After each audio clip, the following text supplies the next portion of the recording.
మధ్యలో వీళ్ళు వేరే ఇద్దరు అన్నట్టు. ఒక అతను సురేష్, అతని బయట government teacher, English teacher. Okay. హన్మకొండే వాళ్ళది. డాడీ ఇద్దరు ఈ ప్రెస్ వర్క్కి వీళ్ళు వెళ్ళిపోయారు. అయితే కంప్యూటర్ దాని మీద కొద్దిగా ట్రైనింగ్ కోసం అని చెప్పి వీళ్ళు ఒక పెద్ద, అంటే ఇండియాలోనే మనకున్న 4-5 సిటీలలో ఒక సిటీలో వీళ్ళు ఉన్నారు. అప్పుడు అక్కడ నుండి ప్రెస్ అనేది నడిచింది తెలంగాణకు. నడిచిన తర్వాత అక్కడ ఒక 2 years 1.5 year అక్కడ ఉన్నారు.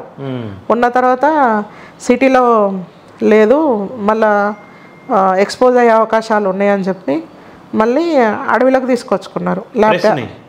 ల్యాప్టాప్లు ఇక తీసుకొని వచ్చి చేస్తున్నారు. ఆ టైం అది అయిపోయింది. డాడీ దాంట్లో ఎడిటోరియల్ దాంట్లో ఒక మెంబర్గా ఉండేది. డాడీదే DVC స్థాయి అయింది. ఇక అంచెలంచెలుగా నెక్కొండ దళ కమాండర్గా, తర్వాత ఉద్యమంలోకి వెళ్ళినప్పుడు శ్రీమన్నారాయణ చెప్పిన కదా మా తాతగారని, ఆయన పేరుతోటి ఫస్ట్ వెళ్ళిండు శ్రీమన్ అని చెప్పి.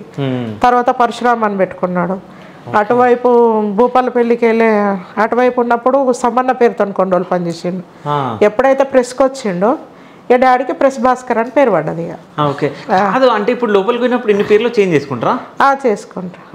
అంటే ఎక్స్పోజ్ కావద్దు. దాని పేర్లు చేంజ్ చేసుకోవడం మూలం ఏంటంటే,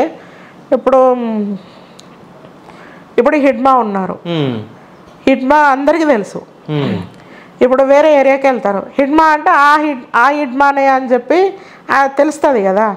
కాబట్టి బయటకు వచ్చినప్పుడు అంటే వేరే ఏరియాకి వెళ్ళినప్పుడు హిడ్మా కూడా పేరు చేంజ్ చేసుకొని వేరే ఏదన్నా ఒక పేరు పెట్టుకుంటే హిడ్మా ఇక్కడ ఉన్నాడు అనేది అంటే శత్రువుకి, అంటే వేరే వాళ్ళకి ఎక్స్పోజ్ కాకుండా ఉండడం కోసమే పేర్లు చేంజ్ చేసుకోవడం తప్ప, కానీ ఇదేమో పాష్గా ఉండడం కోసం అనే ఇంకేదో కాదన్నట్టు.